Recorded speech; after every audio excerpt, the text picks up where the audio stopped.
I'm Anna, and I'm an alcoholic. Thank you, Steve, for your introduction and asking me to speak. My sobriety date is November 23rd, 2020. I have a sponsor who has a sponsor. I have a home group. The Young People's Meeting, we meet Friday at 6 p.m. at the Wilder Building. And I'm here to share my story, my experience, strength, and hope, what it was like, what happened, and what it's like now. So, I was born in Russia under mysterious circumstances. I don't know my birth mother. And this is in, like, Eastern Europe, so kind of like, imagine by the Ukrainian border, like, of Russia and Ukraine, but still Europe, the European side of Russia. Like I said, I don't know who my birth mother is. I was told that I was born either in a train, in a hospital, or in a ditch. But God's telling me it was in a train. So, I think my birth mother was a gypsy. I know that she was too young and too poor to have me, so she put me up for adoption. So here I am, I'm just a baby, I'm in this orphanage, and there were a couple parents from Wisconsin who had 3 boys and wanted a girl, and they felt a calling to adopt. So then they came from Wisconsin all the way to Russia just to adopt me, and they said that they wanted someone who looked like me, and that once they saw me with my name written in Cyrillic on the crib, my Russian name is Svetlana, and they just fell in love with me. And so, from like the moment they saw me, they were so in love, and they took me home, and they were just so happy and fulfilled, and my brothers loved me so much. And I learned how to walk later than all the other children because I was held so much. And so my family life, my home life was great.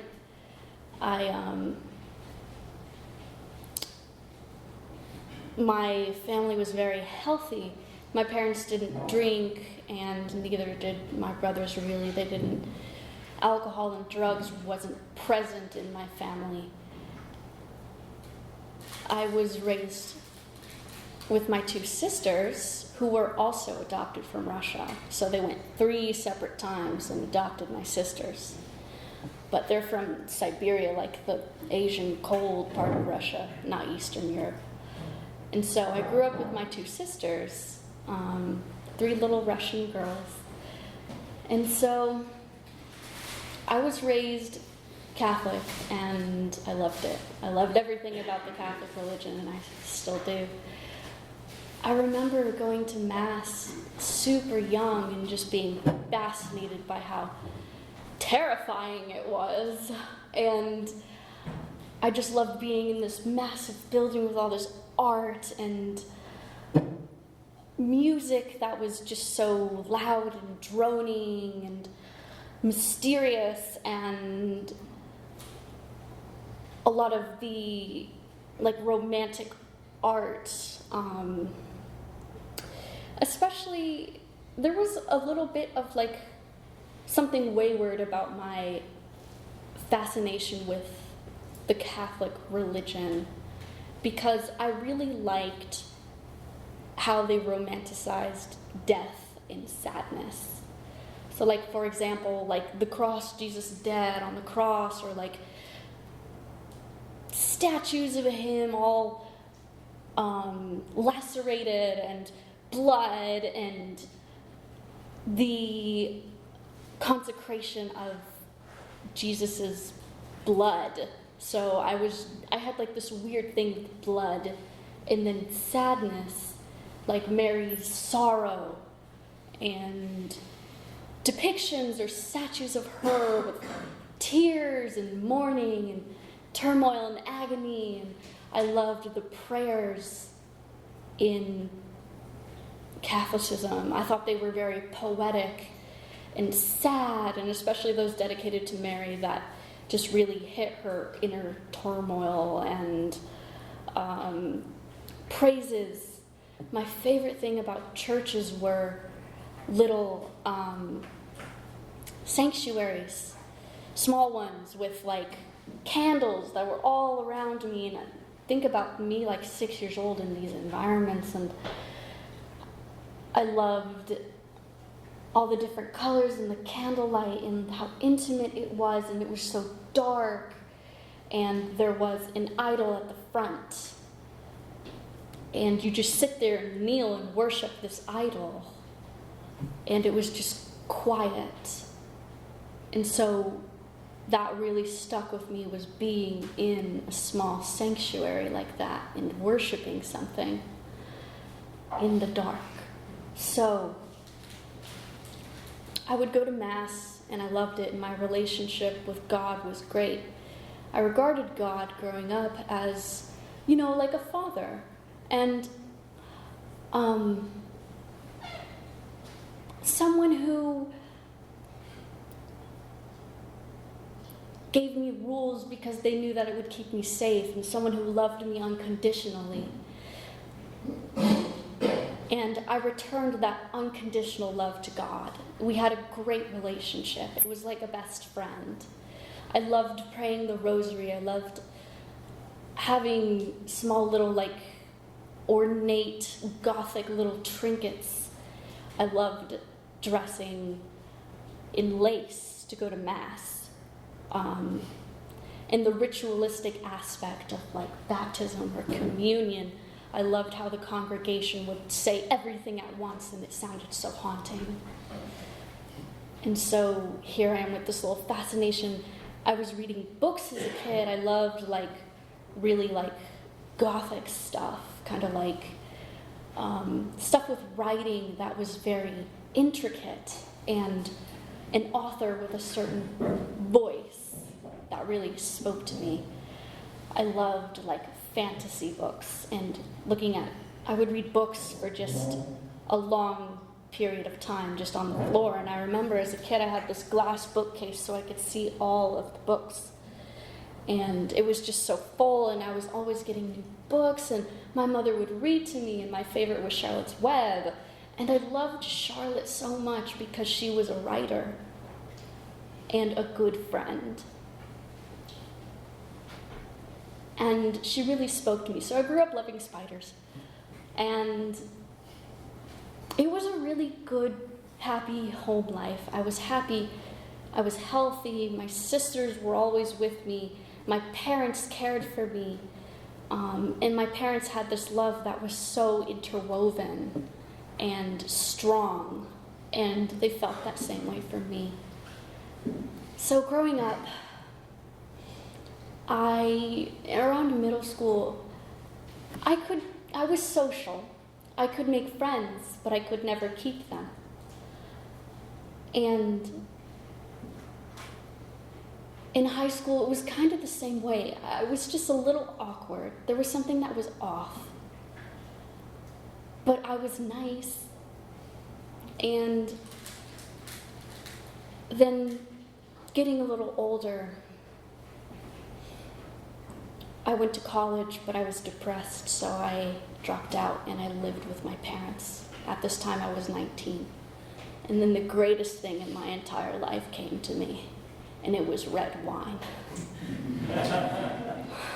Now, I recall my very first sip of red wine was during communion. I was in 3rd grade, and of course I was just enamored with this because, it's Jesus' blood, and so I remember my first sip, and it was elusive. I felt like I was doing something kind of forbidden a little bit. But it was sacred. It was sacred to me. So now here I am at 19, I have my first, and it feels like an entirely different first new sip of wine.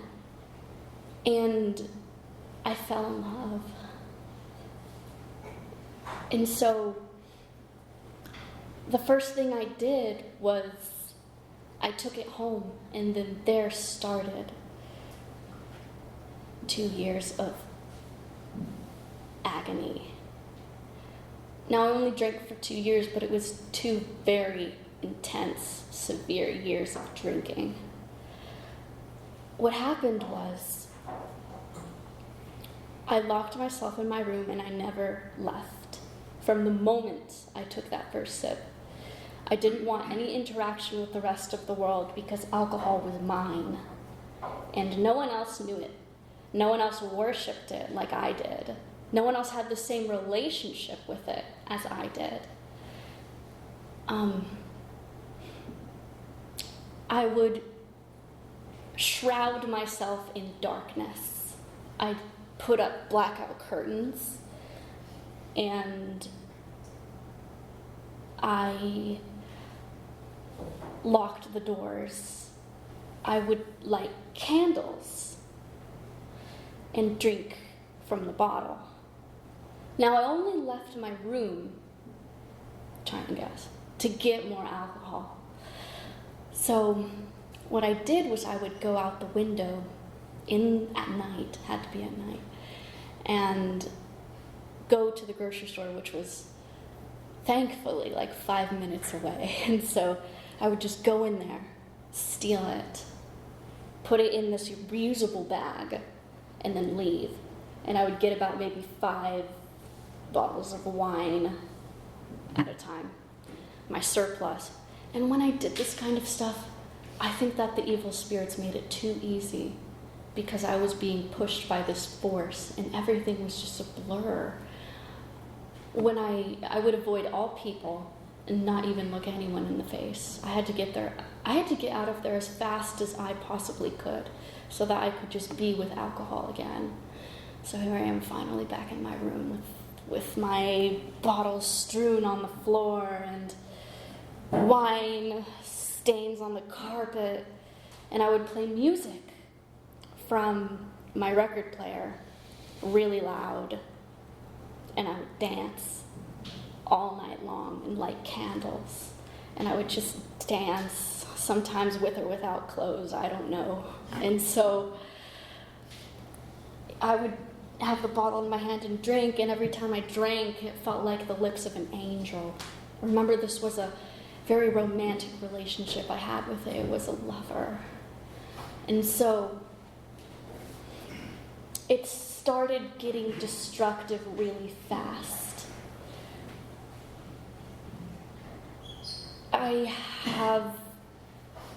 If you can recall, I had this obsession with blood.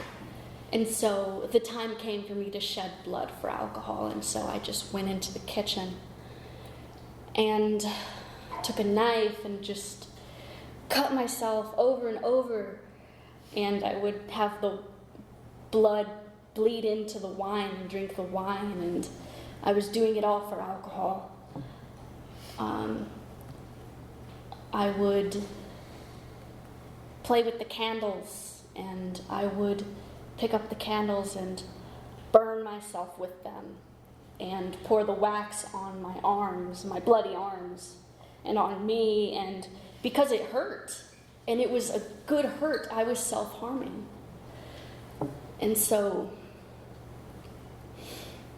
I would write poetry to alcohol, which was very hopeless, words of agony, and they were my prayers to alcohol. I would recite from the Bible because I loved poetry, and play music and dance, and it was just 2 years of chaotic dancing. And so I couldn't take it anymore. I romanticized death and my own sadness, just like in the Catholic religion. And I wanted to die a beautiful death.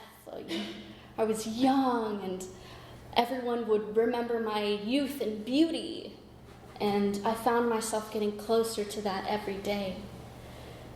And until the day came that I woke up with blood on my arms, and wax, and I was like, today's the day.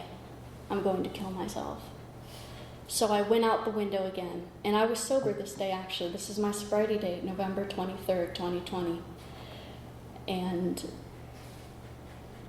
I just found a lake. And in literature, water is a symbol of change and freedom. And so I thought, this is how I'm going to die. So I remember taking off my Birkenstocks and looking down at the water and thinking about God. And I was like, oh God, I know that you have regarded me with disdain this whole time. And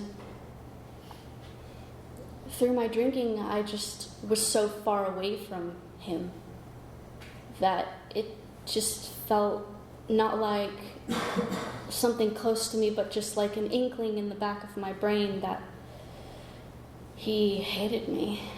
And so I just prayed to be released into his heaven or purgatory if I made it. And so I remember watching the world flip beneath me as I fell into the water. And I tried to swallow the water, but it wasn't working out, and I felt this force pushing me to the riverbank. So here I am laying in the riverbank with the leaves around me, and I'm shivering, and it just so happens that someone happened to see me do that from their balcony, and the police came. And so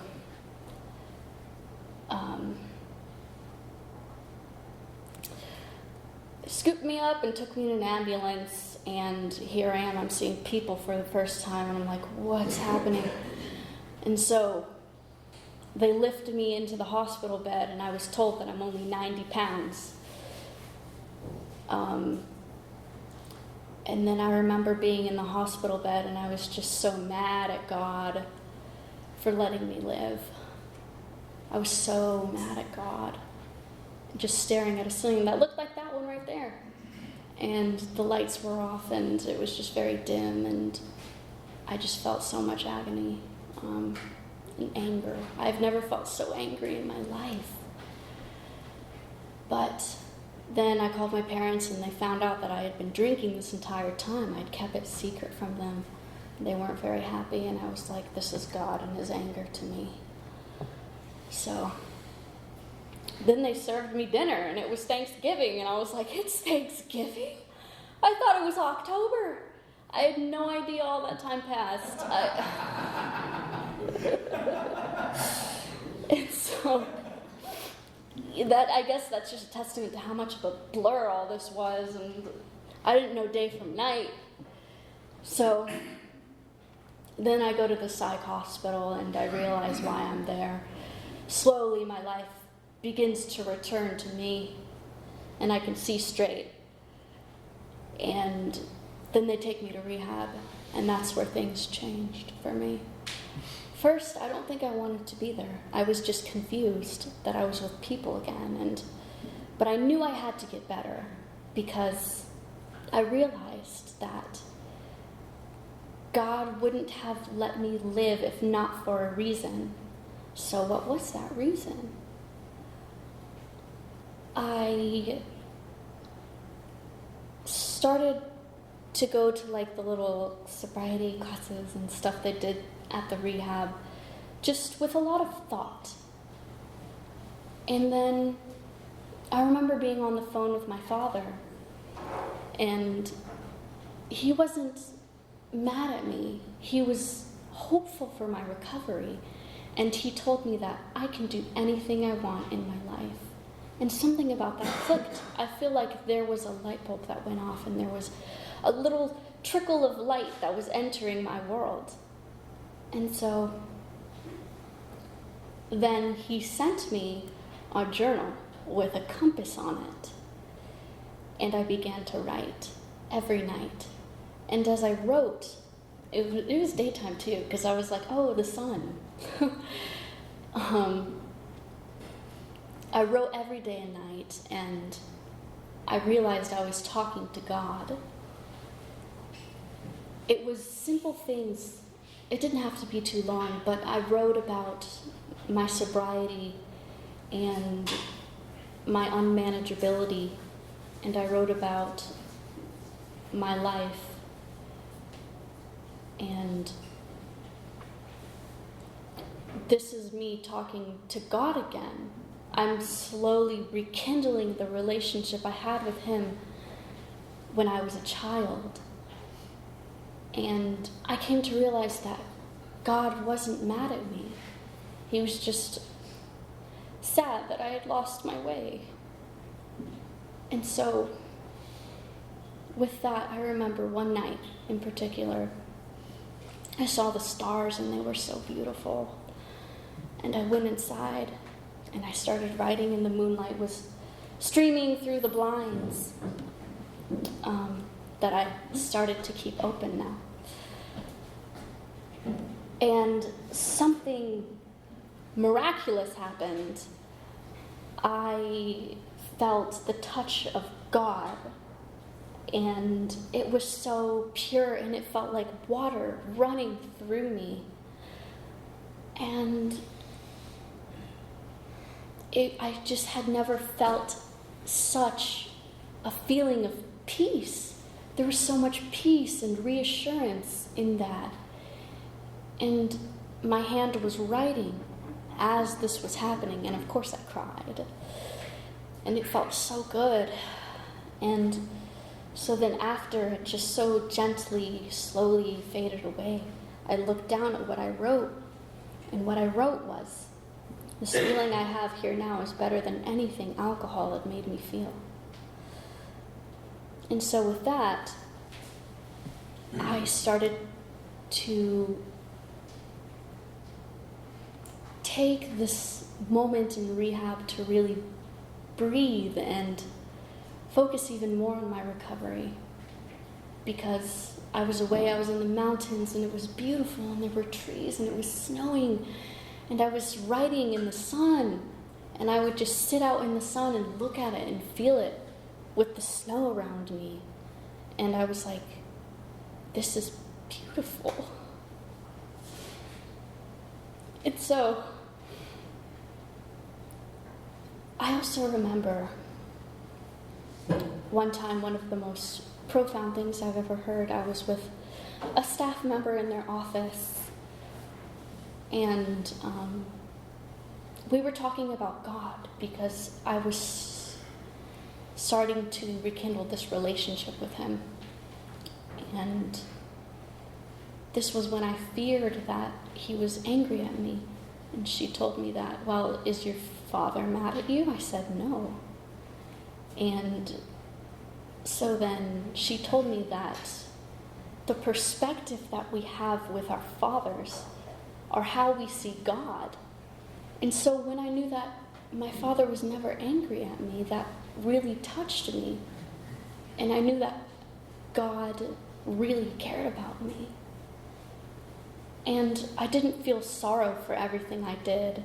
I just felt like it happened, but now I get to focus on something greater with Him. I wanted to go to AA meetings in the rehab, and they had that, but it was COVID, so we couldn't do that.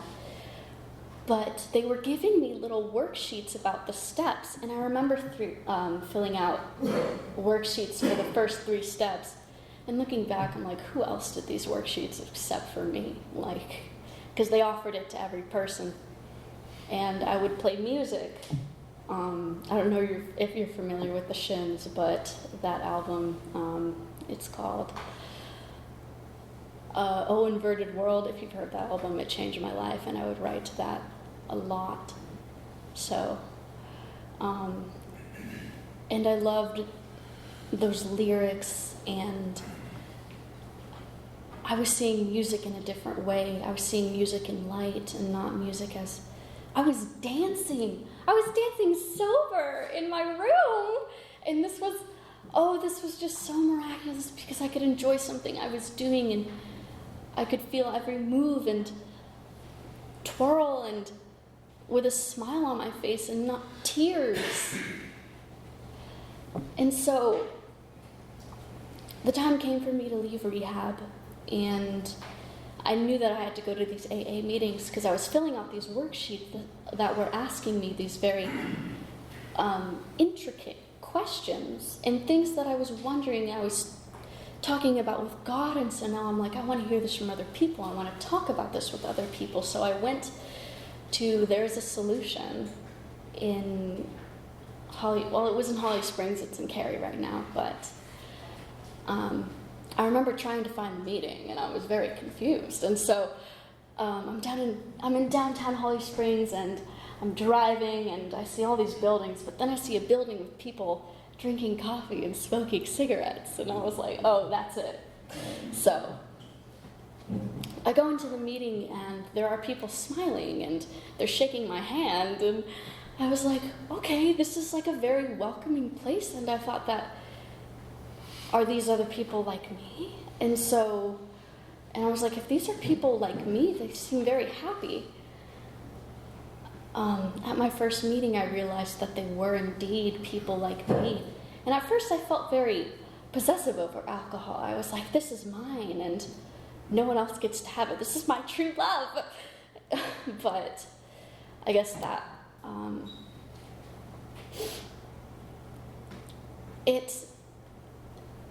I felt like a warmth there with all of these people who understand me. And at the time they were strangers, but I knew that their hearts were just like me. We had all been to the same hell and back. They told me to get a sponsor, and I got a book too. So the next day I was looking for a sponsor, and I saw this lady who I knew sponsors a lot of people, and her book was very annotated.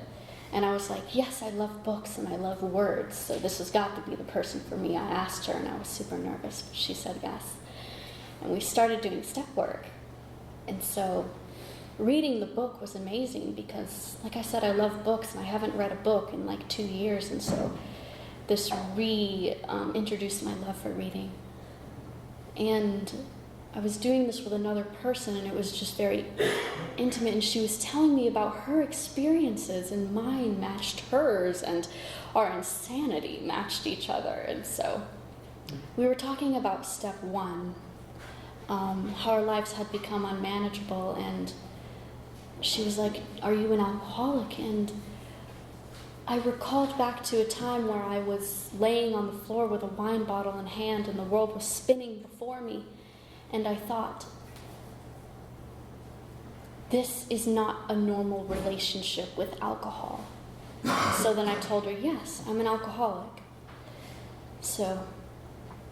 And then on to step 2 and 3, weren't too hard for me because I already had that God of my understanding in my childhood. I was like, yes, this is my childhood God. And I told her it was a fact of not forming an entirely new conception of God, but rekindling my relationship with the old one. And so that was very fulfilling. And to this day, when it comes to step 3, I'm slowly learning new things about God, so my conception is always morphing and evolving and changing, and it's never stagnant. God himself is never stagnant. He's always something. And so step 4, my inventory, wasn't that hard for me because I hadn't interacted with people in 2 years. The rest of the steps were pretty good. I was slowly recovering. My 9th step, I apologized to my parents for keeping this such a secret for them. And though they still had, not animosity, that's not the word I'm looking for, but they were just, I came to realize how hurt they were by what I was doing. And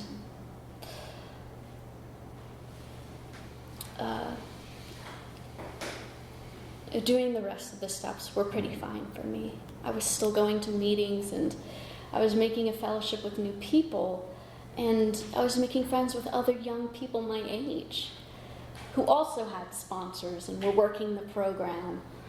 And oh man, those were great days. So then I got married and moved to El Paso. And it was difficult for me because I've never been in the desert. And if you think about North Carolina with all the trees, and the desert's just so different. And I was going through kind of like a rough period, and so I knew that I had to go to meetings. I knew that it was important to establish a foundation in El Paso, get a sponsor, go to meetings,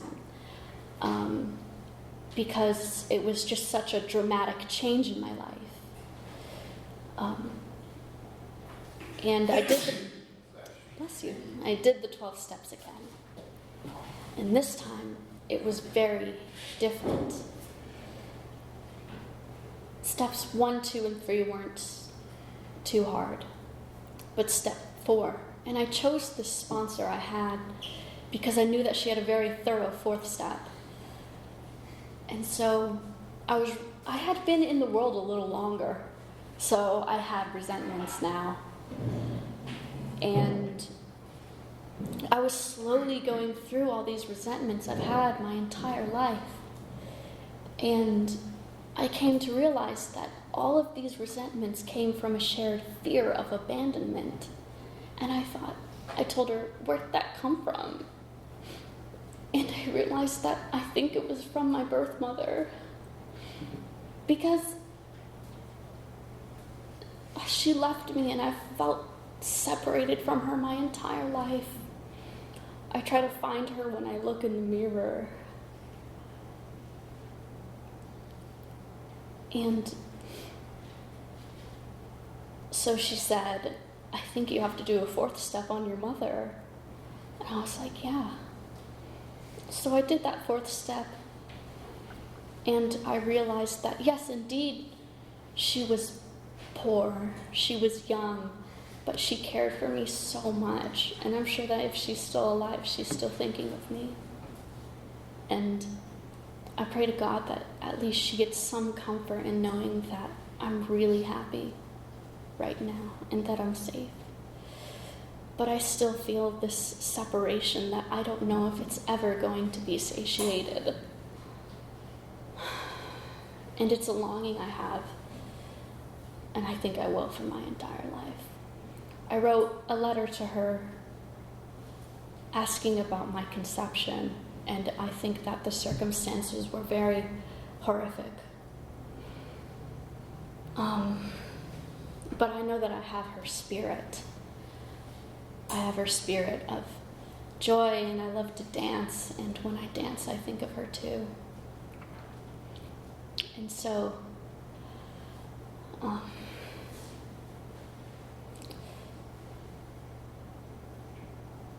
this new life I have established was all because of Alcoholics Anonymous. I look back on my life and my drinking, and I was so hopeless. I even remember reading some of the poetry I wrote, and there was no hope. It was just really dark. But now I make art that has light and beauty in it. When I got out of rehab, I had this divine thought that I think came from God. And it was an inkling of these characters in this map that came into my head. And ever since then, for those 4 years, I've been writing handwritten journals of these characters, and it's evolving into a book. So this book I'm writing comes from it's a fiction, but it's coming from all of the experiences I've learned in AA. I even have a scene where the prince does like a 6th step with the guidance of his tutor, Clarette. And so think that this writing may be extraordinary. I write every single day. And I continue writing. I journal to God just as I did earlier in rehab. And I write to Him every night. And what I write are just my thoughts, my desires, my fears, anything. And God listens. And so writing is something sacred to me. And I realize why that first journal had a compass on it, because it was guiding me. And writing saved my life. Without it, I wouldn't have had the same recovery as I did in rehab. It's something spiritual to me. Every time I write, it's a spiritual experience. And I have that now, and I don't think I'll ever let go of it. I'm a writer. So I'm working on this book, and it's really hard, but I pray to God every day that just to give me the words. Before I write, I always say the Serenity Prayer, and after I finish a story, I thank Him. And how I do the steps today is very thorough. I'm actually coming back from El Paso, and having been here for about a month now, I got a new sponsor, and we're starting to do the 12 steps again. And I'm really excited this time around because I love the program, and I seek the wisdom of others because that fulfills and helps me. I had a sponsee back in El Paso, and sponsoring her gave me so much fulfillment, having that quiet, sacred relationship with another alcoholic. So I stay in this program because I hope to sponsor other women, and that maybe my guidance will help others. The 12th step, going to meetings, simply sharing my experience, helps the struggling alcoholic.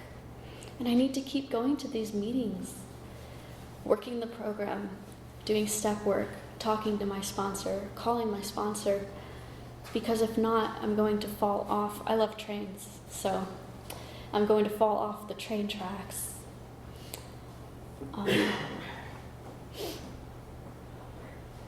And I have a good momentum going. This is like a very solid steam train, like 1800s. Like, I feel good. I have a whole transcontinental railroad in my head. I know. And so,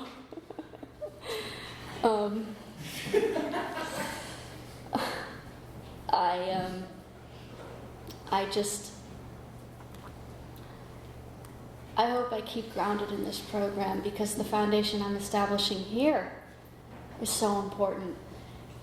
And I know that wherever I go, as long as I have the program, I have that foundation. Because of that very first time after rehab, I went straight to a meeting.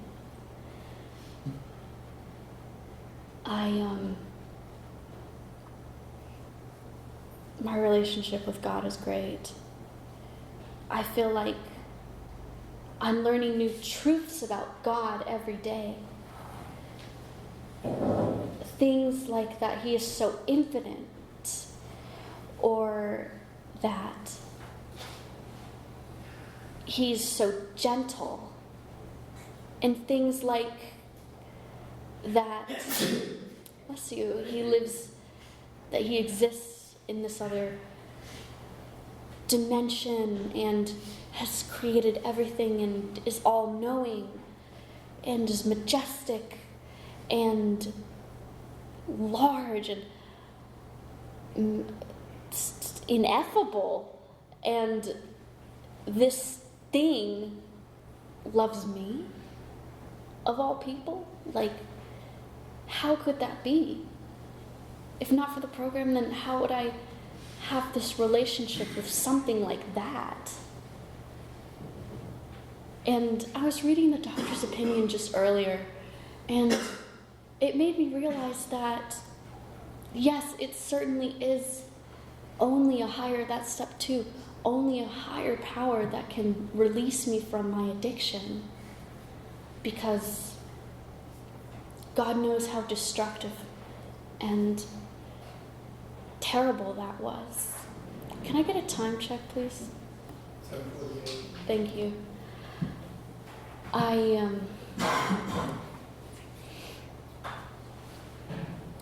don't know how I'm going to fill these last 10 minutes. But I know that God is with me and He's close to me. And whatever happens in my future will be because I'm sober. I need to stay sober, because if not, I'm going to die. I know that if I drink, I'm going to fall back. I'm going to pick up right where I left off. I'm going to fall back into that isolation, into that hell I thought was my heaven, and die. Because I know that this time I'm going to do it right. I'm going to make sure I kill myself. And I don't want that to happen. So,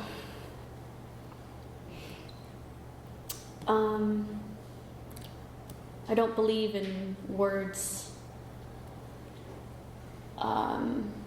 unsaid. I don't believe that a piece of art should be elongated than it actually is. So, I think I'm coming to my conclusion. But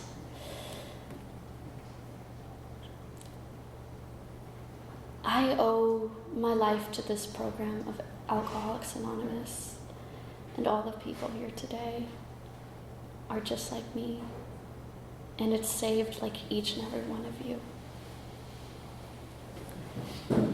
And I know you hear it all the time in the rooms, but I mean, we are all miracles.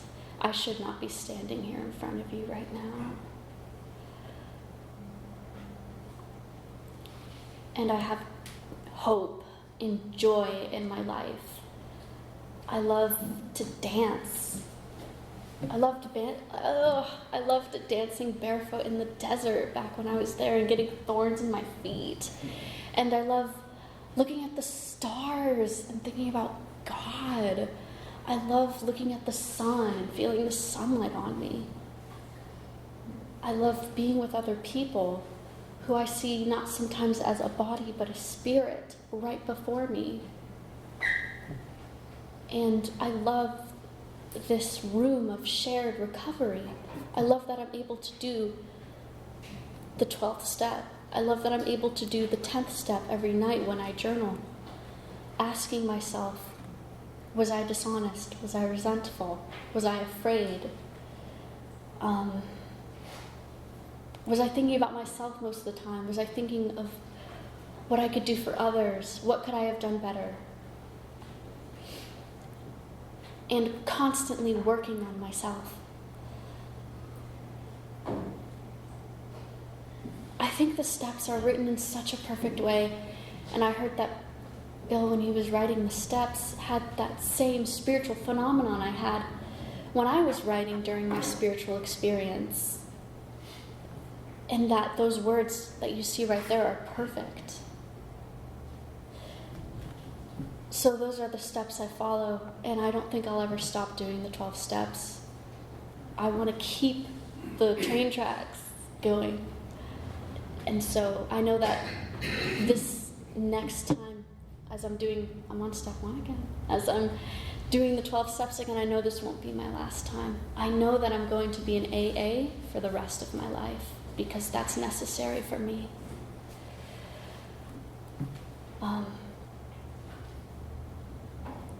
I have joy today. I have God. And I have a little piece of God living inside me, as we all do. Thanks for letting me speak.